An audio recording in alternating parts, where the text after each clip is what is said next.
Ô Bilaya, ô Bilaya, oi amadegere, giri maya, oi amadegere, ô Bilaya, ô Bilaya, oi amadegere, giri maya, oi amadegere, ô Bilaya, oi amadegere, giri maya, oi amadegere, ô Bilaya, oi amadegere, giri maya, oi amadegere, e Jangoloya, eu quero ver, ele ajou, eu quero ver, e Jangoloya, eu quero ver, ele ajou, eu quero ô ver, Bilaya, ô Bilaya, oi amadegere, giri maya, oi amadegere. Os bons ventos do litoral também são bons ventos de Oiá e me trouxeram a casa de Mãe Graça. Mãe, muito obrigado por nos receber aqui. É um prazer recebê-la, é um prazer receber toda a equipe do Kizomba aqui. Posso dizer que eu já sou fã do programa, das entrevistas, e é uma satisfação realmente muito bom. Muito obrigado. Mãe, para começar o nosso papo, vou lhe perguntar como a senhora conheceu a religião. Dizem que conhece pela dor ou pelo amor. A senhora foi por onde? Para mim foi pela dor, pela dor. A religião teve uma colocação para mim na infância, quando na verdade eu não tinha a mínima ideia. Eu, por volta de 4, 5 anos de idade, na minha família eles relatavam que eu tinha espírito fujão, porque eu costumava ter desmaios quando via sangue, quando eu me machucava, e isso acontecia constantemente. E uma comadre da minha avó levou uma roupa minha também e fez uma segurança, mas eu não sei te dizer realmente com quem, né, como foi feito, mas isso sanou o problema, tá, temporariamente. Depois dos 7 anos de idade, quase a 9 anos, eu comecei a ter visões dentro de casa. Eu enxergava pessoas, essas pessoas vinham, pediam socorro, essas pessoas pediam remédio, algumas pessoas que eu via, elas ameaçavam. E tu imagina uma criança sem noção nenhuma ter toda essa situação, se defrontar com uma situação assim. Eu chorava dia e noite. Minha mãe, meu pai, na época, uma família muito humilde e sem condições de grandes recursos. A minha mãe, ela estourou todos os recursos possíveis, imagináveis, na linha médica, justamente para tentar descobrir o que eu tinha. Então, alguns diziam que eu estava ficando louca, outros falavam que aquilo ali era uma invenção para chamar atenção, mas foi se agravando tanto que chegou a um ponto em que eu não dormia mais sozinha. Eu precisava da minha mãe para ficar comigo, eu sentia medo de ir à escola. E nessa ocasião, a minha mãe e meu pai, católicos não praticantes, né? Aqueles que vão a casamento, missa de sétimo dia, Precisam dizer que são de alguma religião.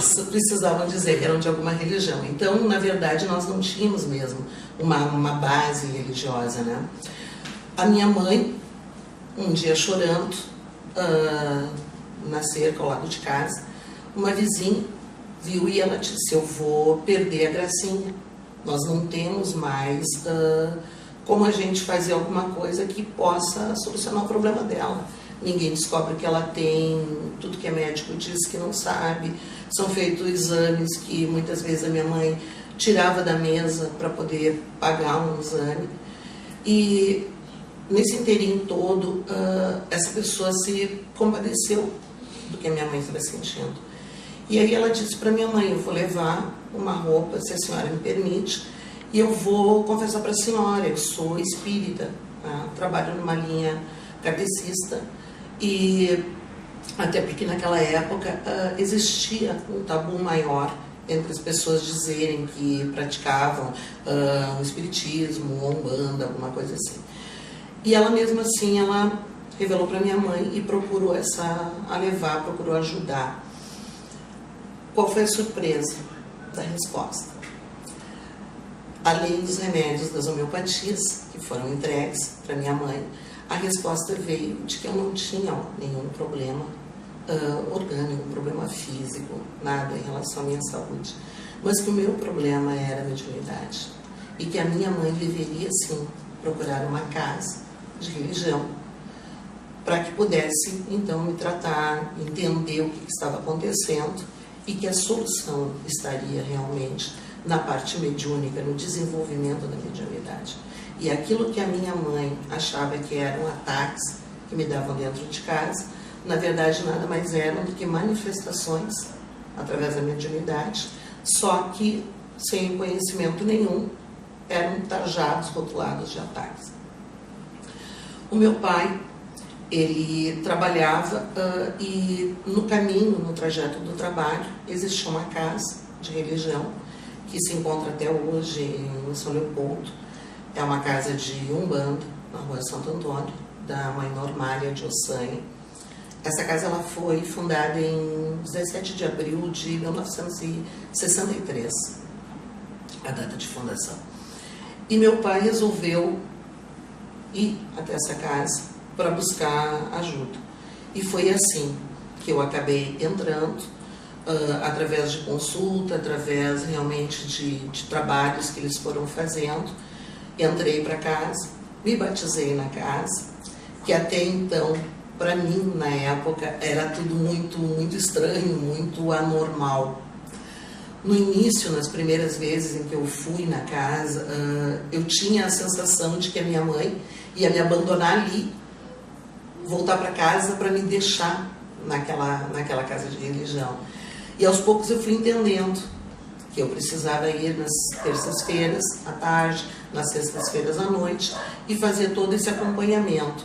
Através de mim, a minha mãe entrou para a religião, meu pai também, tá?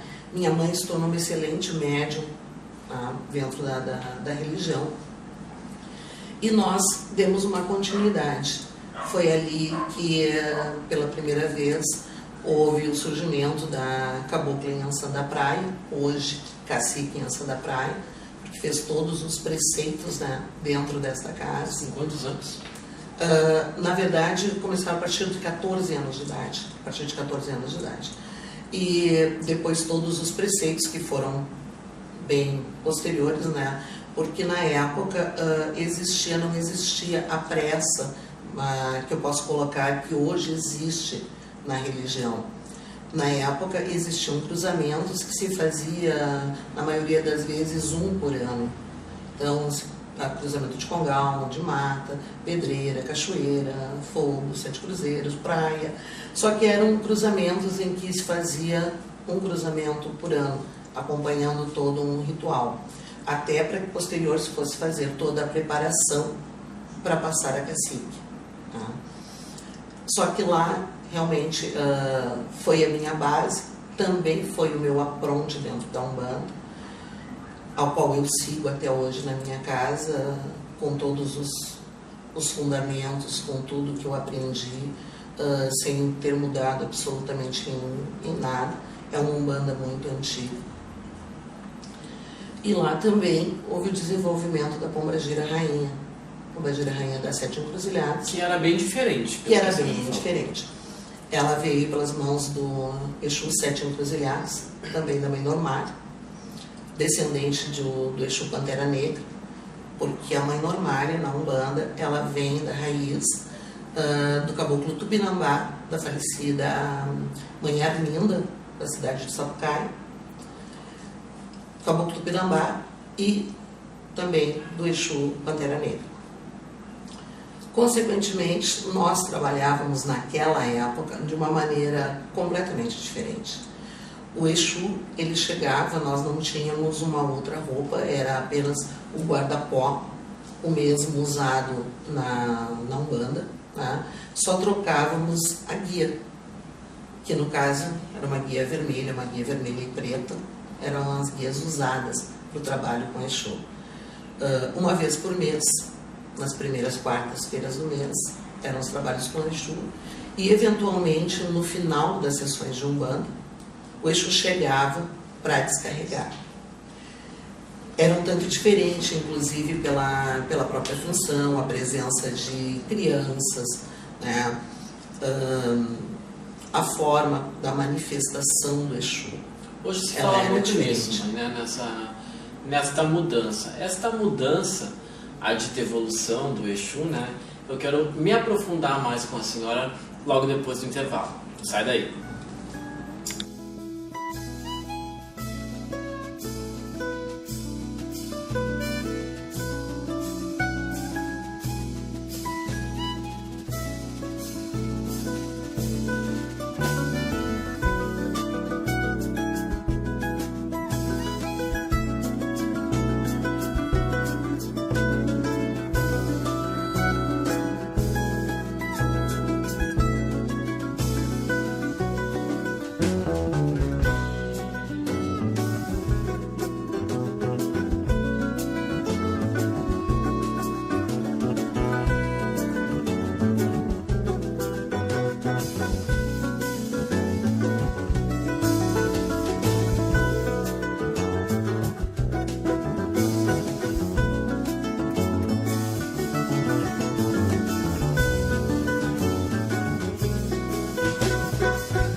Voltamos aqui neste bate-papo, diretamente de Capão da Canoa, com a Mãe Graça.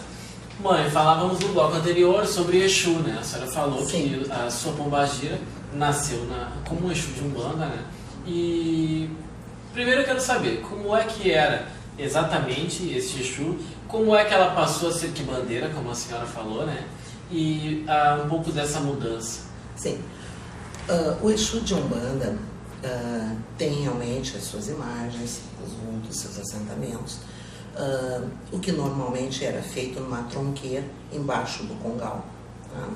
E uma tronqueira de segurança na porta, tá? Era o que era usado antigamente. E era trabalhado muito com ervas, existiam sim as frentes para Exu, tá? Mas o trabalho, na verdade, não existia o corte, não tinha corte nem de aves, nem de 4 pés, somente as frentes que eram feitas e o trabalho que era feito muito mais na bebida e nas ervas que eram preparadas. Hoje, muitos não conhecem ervas de Exu, mas existe uma infinidade de ervas para Exus que eram muito usadas antigamente, eram usadas na maioria das casas. A senhora pode citar algumas? Sim, várias. Nogueira é uma erva de Exu, aroeira é uma erva de Exu, o cinnamon é uma erva de Exu, tiririca, que é uma plantinha que dá uma gramínea ali, também é uma erva de Exu, onde se faz trabalhos com a batatinha, aquela raiz, ressecada, transformada em pó. Então existe uma infinidade de ervas que eram usadas, eram trabalhadas dos Exus. E os Exus chegavam muito para uma função de consultas, de trabalho, de demandas, limpezas. Isso existia bastante, era bem, realmente muito puxado. As sessões eram muito diferentes do que acontecem hoje em dia, tá? Mas o que eu coloco? A quimbanda tem uma forma, uma maneira diferente, até mesmo pela função, claro, obviamente, de todo o fundamento, do corte que existe para Exu, do assentamento do Exu, no ferramental, tá, do Exu, e na própria gira do Exu. Eu não coloco que a evolução, tá, seja alguma coisa prejudicial à religião, desde que existam medidas para isso, tá? Nós seríamos muito hipócritas se nós fôssemos falar que a evolução ela não é boa para o ser humano. Porque eu costumo dizer uma coisa, muitas vezes até brincando com meus filhos, né? Minha avó passava roupa com ferro em brasa, minha mãe passou roupa com ferro normal, eu passo com ferro a vapor. O importante realmente é que tu mantenhas o resultado daquilo que tu estás fazendo. Tá? Tu não pode perder o fundamento, o trabalho, a origem, a raiz. Tá? A tecnologia, ela nos traz benefícios. Tá? A evolução traz benefícios para a nossa vida. E ao ponto de que nós, que temos no caso a visão de que o espírito por si só, ele está numa constante caminhada para a evolução, é evidente que atualmente a própria incorporação, tá, dos mais novos, ela venha realmente com espíritos que já estão numa etapa evolutiva maior no plano espiritual. Só que o que acontece? Não se pode misturar a evolução com uma liberdade generalizada. Neste ponto que eu queria chegar. Desta evolução que a senhora diz positiva, há coisas negativas. A senhora pode citar alguma delas? Existem coisas negativas no momento em que muitas vezes se foge ao propósito do fundamento. Tá? Eu costumo dizer que se cuida muito, eu prefiro cuidar das coisas dentro da minha casa. Aqui eu sei como se comporta um Exu no momento de um corte, no momento em que nós fizemos uma levantação para Exu. Ainda existe provas para Exu dentro da minha casa, tá? Nós usamos isso. E realmente existe a gira para Exu, em que é uma coisa, colocamos assim, um pouco mais descontraída, tá? Mas não algo com total liberdade. Existem muitas coisas aos quais realmente nós não praticamos ou não fazemos, tá? Mas é como eu digo, as pessoas precisam ter esse discernimento dentro das suas próprias casas, saber o que fazem, a forma como fazem, né? E procurar que essa evolução não prejudique aquilo que é realmente a raiz, o fundamento, o porquê que o Exu trabalha, por que ele vem entre nós e qual a verdadeira missão que o Exu exerce na Quimbanda, no auxílio a tantas pessoas, no trabalho que ele vem para desenvolver, para estar no nosso meio. Porque, caso contrário, o que vai acontecer? Haverá, sim, uma perda do fundamento e o que nós estaremos passando para outras pessoas. Então, eu coloco o que há muitos anos a Pombagira Rainha trabalhou com o guarda-pó branco. Sim, ela trabalhou com o guarda-pó branco, simples, dentro de uma gira de Exu. Hoje ela trabalha com uma saia de armação, trabalha com um vestido ao qual eu compro, dou condições para que ela use, porque ela me dá condições para isso. Mas o importante é que aquele Exu mantenha por detrás do guarda-pó ou por detrás da roupa de lantejoulas a mesma essência, a mesma verdade, a mesma forma de trabalhar, o mesmo fundamento e principalmente a mesma força para alcançar respostas para as pessoas que estão procurando por ele. Talvez pudesse me dizer, mas por que esta mudança? Por que mudou? Então se continuaria com os guarda-pós? O que acontece? A mudança realmente ela é da evolução. Ela vem vindo, nós vamos evoluindo. Nós não sentamos mais nas mesmas cadeiras que nossos avós, nossos pais sentavam. Hoje nós temos um conforto maior. Isso faz parte da evolução.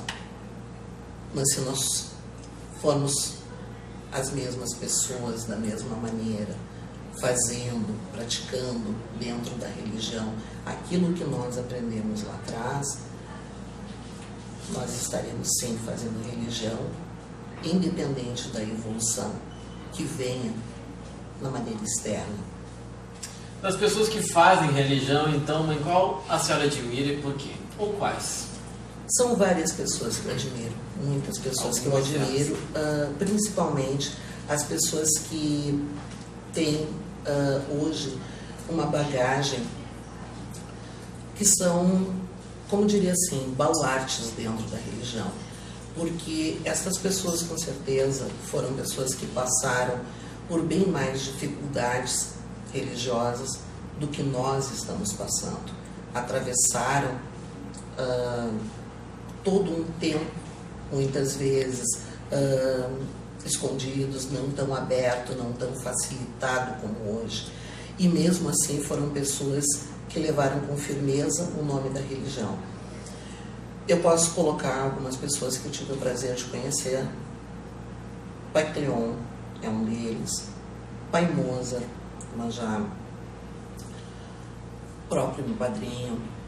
Pai Sérgio Xangó. Pai Chiquinho. São pessoas que trazem uma bagagem de muitos anos. Pai Didi. Enfim, eu diria N nomes. Mas para mim são pessoas que realmente foram eles e são eles ainda os nossos exemplos. Porque com certeza hoje a religião tem muito mais facilidades porque eles estiveram à frente, abrindo caminho, abrindo espaço e fazendo com que a oportunidade que nós temos hoje de seguir, de fazer religião, foi ali trilhada por eles, muitas vezes com dificuldades que nem sequer nós imaginamos, as quais eles passaram. Bom, a senhora me falou agora dos antigos, que a senhora admira e o porquê, e no próximo bloco eu vou lhe perguntar, já iniciar, dos novos. Quem é que a Mãe Graça admira? Logo depois do comercial.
Os bons ventos do litoral também são bons ventos de Oiá e me trouxeram a casa de Mãe Graça. Mãe, muito obrigado por nos receber aqui. É um prazer recebê-la, é um prazer receber toda a equipe do Kizomba aqui. Posso dizer que eu já sou fã do programa, das entrevistas, e é uma satisfação realmente muito bom. Muito obrigado. Mãe, para começar o nosso papo, vou lhe perguntar como a senhora conheceu a religião. Dizem que conhece pela dor ou pelo amor. A senhora foi por onde? Para mim foi pela dor. Pela dor. A religião teve uma colocação para mim na infância, quando na verdade eu não tinha a mínima ideia. Eu, por volta de 4, 5 anos de idade, na minha família eles relatavam que eu tinha espírito fujão, porque eu costumava ter desmaios quando via sangue, quando eu me machucava, e isso acontecia constantemente. E uma comadre da minha avó levou uma roupa minha também, fez uma segurança, mas eu não sei te dizer realmente com quem, né, como foi feito, mas isso sanou o problema, tá, temporariamente. Depois dos 7 anos de idade, quase a 9 anos, eu comecei a ter visões dentro de casa.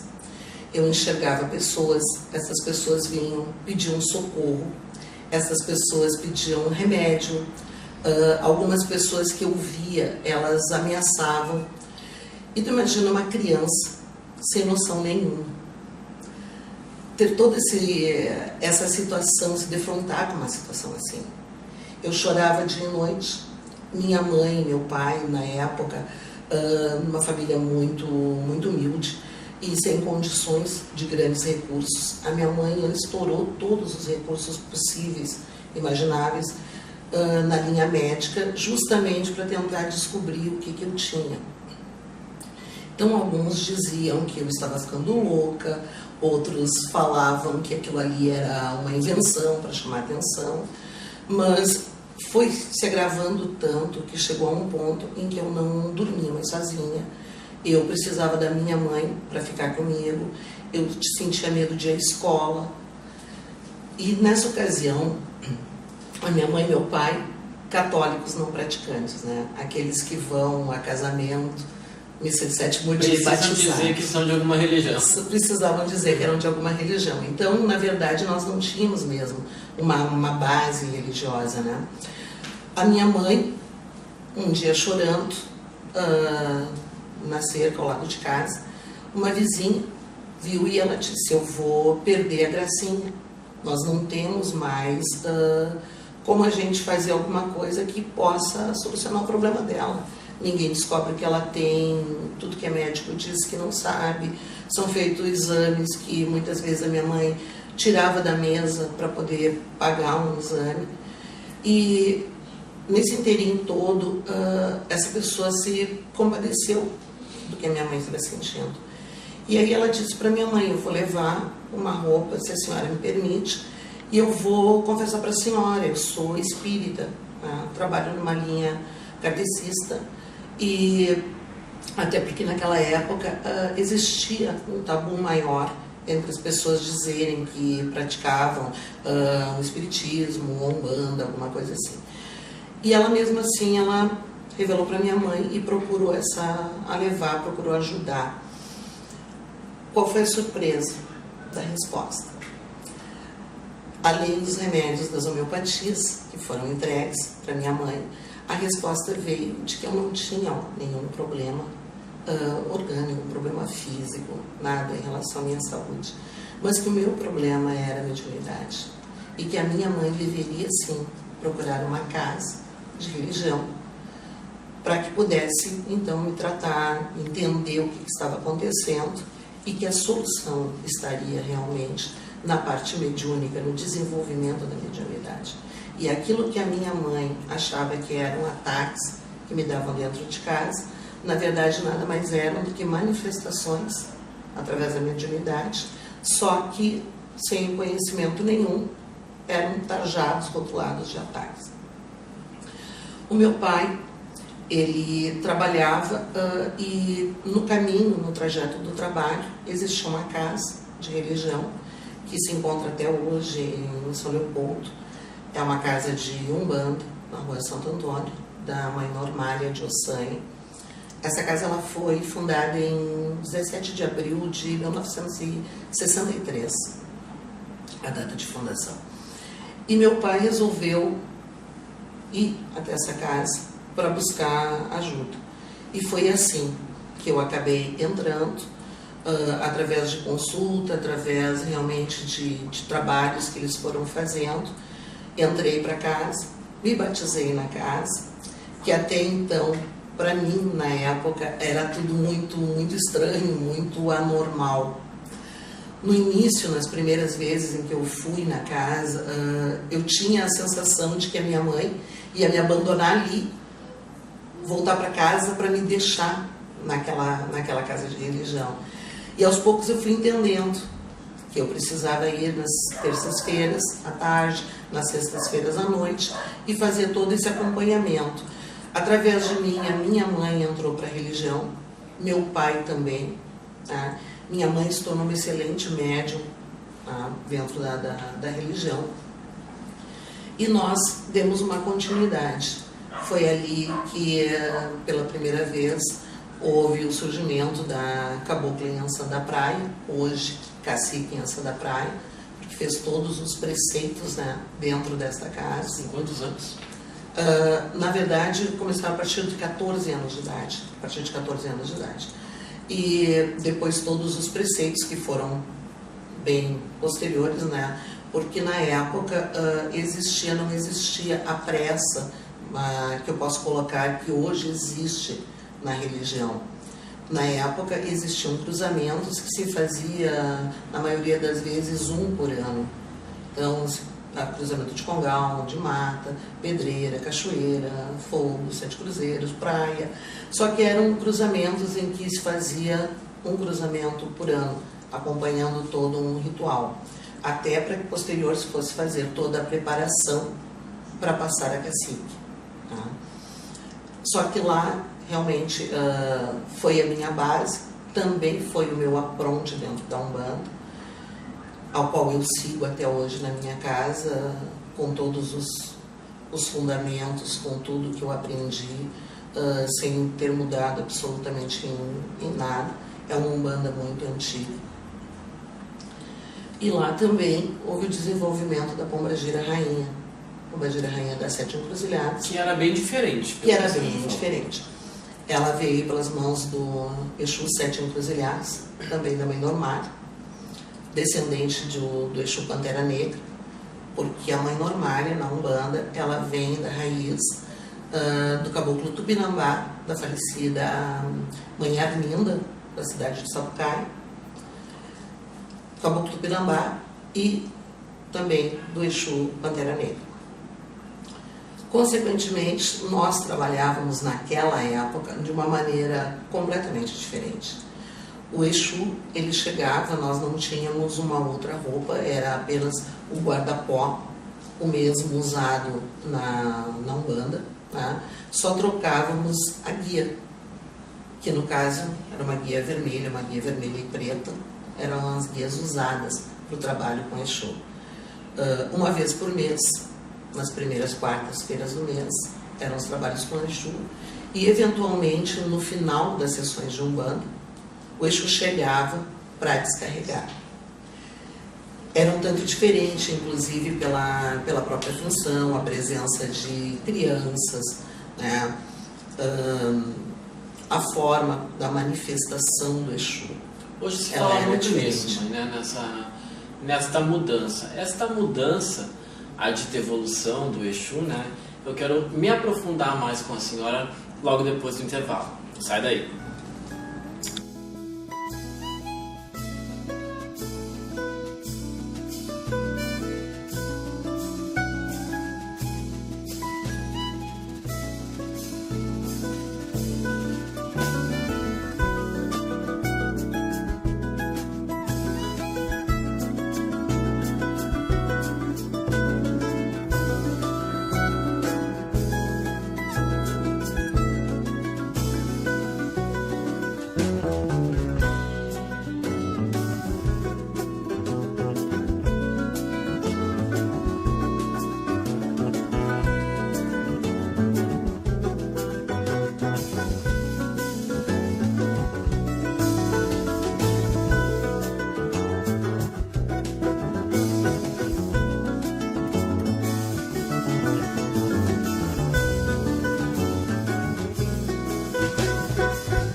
voltamos aqui neste bate-papo com Mãe Graça de Oiá, e no bloco anterior a senhora me falou dos antigos que a senhora admira, e eu quero saber agora dos novos, quem é que a senhora admira e por quê? Os novos, realmente, porque é a firmeza, é a nova geração, é a continuidade, como eu estava falando, que os que vieram, os antigos, deram toda uma oportunização, tá, para a religião. Os novos hoje são exemplo dessa continuidade, tá? E tem algumas pessoas que eu admiro. Admiro o Pai César de Xangô, tá? Admiro o Pai Marcelo da Oiá, admiro muito, tá? E teria muitos outros nomes de novos para colocar assim. Bom, na pré-entrevista que a gente faz, a senhora me contou que veio morar em Capão da Canoa, vinda de São Leopoldo, no dia 2 de fevereiro. Que ligação a senhora acha que isso tem com a dona deste lugar? Bom, eu morei muito tempo, muitos anos em São Leopoldo. Depois, quando fui fazer faculdade, eu morei em Porto Alegre, né? Trabalhei e morei em Porto Alegre. E uma das coisas que eu vinha na praia, no verão, para a cidade de Capão da Canoa, e era a minha paixão, Houve o surgimento da oportunidade de vir para Capão da Canoa, morar em Capão da Canoa, e realmente eu não relutei. Só que nós tínhamos a vontade de adquirir uma casa aqui. E quando compramos esta casa. E casualmente, a única data que se disponibilizou, não foi nada programado, para nós fazermos a nossa mudança, foi no dia 2 de fevereiro. Dia 2 de fevereiro de 1996. E realmente foi um dia de muita chuva. Eu fiz a mudança abaixo d'água. E eu lembro que depois que eu coloquei todos os móveis, as caixas, as coisas para dentro de casa, eu fui à beira da praia para agradecer. E foi muito lindo, foi muito emocionante o momento.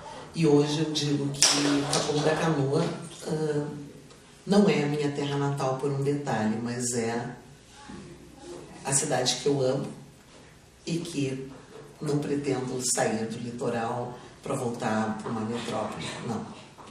E a senhora deve isso ou faz alguma ligação a Iemanjá, sendo que eu não sei que dia a entrevista está indo ao ar aí para você, mas hoje nós estamos às vésperas do dia de Iemanjá. Às vésperas. Eu sinto que realmente eu fui muito agraciada nessa cidade, muito agraciada, muito abençoada nessa cidade, por fixar aqui a minha casa de religião. Eu coloco que as coisas não são ao acaso. E mesmo que por outras vezes são coisas que me emocionam, quando eu era muito jovem na religião, eu recebi um abraço de um Oxum, de uma Pandá. E ela disse para mim: a senhora tem uma missão. E a senhora ainda irá ter sua casa, seus filhos. E aquilo foi muito profundo para mim na época. Foi muito profundo para mim. E eu lembro que eu pensava, eu não me imaginava. Eu me imaginava assim como filha. Tá? Mas não, até mesmo não conhecia a nação na época. Eu fui como visitante num batuque, eu era só da Umbanda e do Exu. E esta Oxum me disse isso, num abraço muito carinhoso. Quando eu vim para Capão da Canoa, que eu me fixei aqui, foi aqui que realmente surgiu toda a transformação da minha vida, em abrir casa, inicialmente com Umbanda, posteriormente com Exu e por último com a nação. A nação, eu vivenciei a nação, na Umbanda eu entrei efetivamente, vou colocar uma data, 1977, e na nação, eu entrei na nação em 1994. Então há uma diferença, uma distância bem grande. Mas esse abraço dessa Oxum se deu ainda quando eu era muito jovem. Eu estava na nação, mas eu já ia a batuques, né? E foi quando realmente eu me descobri pela primeira vez com um orixá dizendo para mim que existia essa missão. E a praia eu posso colocar que realmente foi o berço. Então, Mãe Iemanjá me abraçou, me acolheu, fez com que eu amasse essa terra e, principalmente, fez daqui o lugar, a casa, da onde minha mãe, Mãe Oiá, estende o seu axé para tantos outros lugares. Dos rituais do batuque, mãe, qual é o que a senhora mais admira e por quê? O Alujá, sem dúvida. Sem dúvida. O Alujá. Por quê? Porque é a sequência da balança. E a balança é a medida do batuque. Pai Xangô nos traz ali a demonstração da leveza ou do peso de uma obrigação. Então, a coisa mais linda para mim é no momento da resposta dos orixás na balança e a sequência que se dá com o Alujá. Ali é um movimento em que se coloca como se os orixás realmente estão trazendo o seu axé, respondendo junto naquela casa, somando energia de forças e principalmente confirmando uma obrigação que foi feita. Porque nós colocamos tanto carinho, tanto amor, tanta fé no momento que se faz uma obrigação. Um filho, muitas vezes, dentro da sua dificuldade, ele faz aquilo contando os trocados, mas ele faz pela fé, pelo amor. Então, quando realmente isso acontece, para mim é estar completando, estar confirmando. E não há nada mais lindo do que um orixá no mundo. Legal, mãe. E o que a Mãe Graça tem da Mãe Oiá? Da Mãe Oiá eu tenho a vida. Realmente eu respiro Mãe Oiá, eu acordo Mãe Oiá, eu durmo Mãe Oiá. É a minha dedicação, é o meu dia a dia, é o amor que eu sinto pela religião. De semelhante com ela que a senhora tem? De semelhante com a Mãe Oiá, a liberdade. A sensação de liberdade, a leveza do vento. Essa sensação eu tenho dentro de mim. Bom, já que a senhora falaste no vento, né, para encerrar nossa entrevista, o que a Mãe Graça jogaria no vento para que levasse para longe? A falta de fé. Esta sim.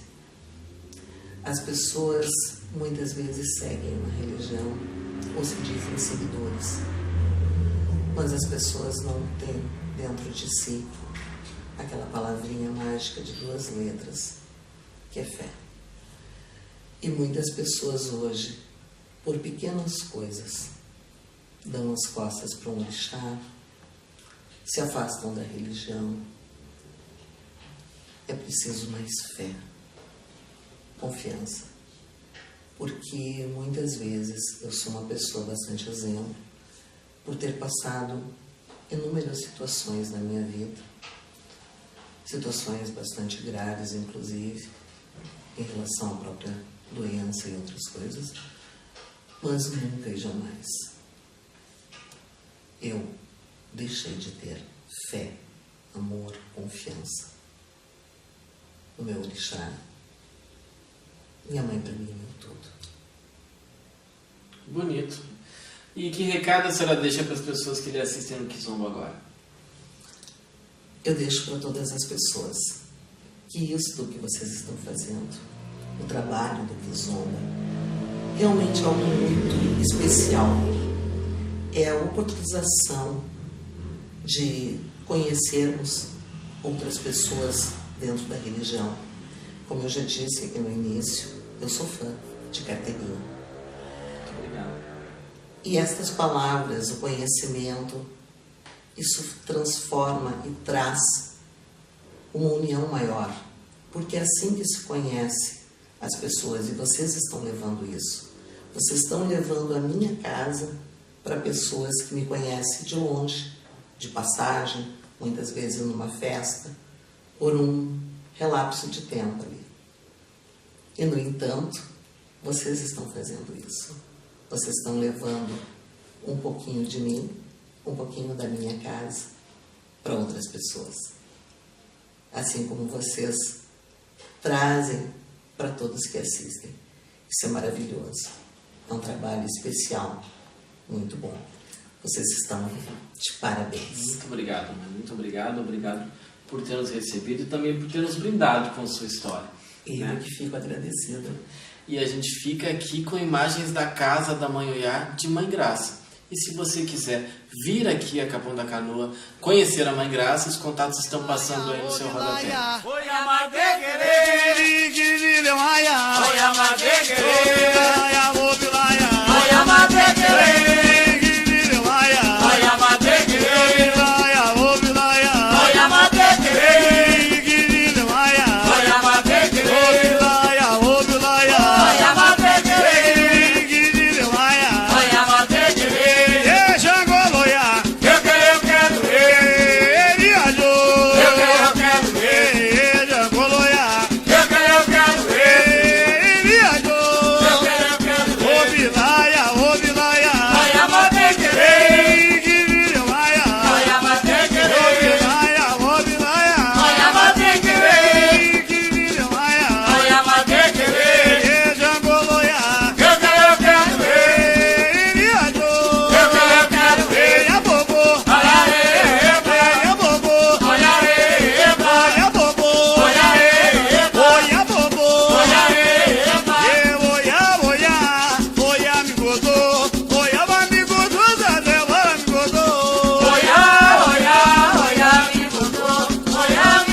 Eu vou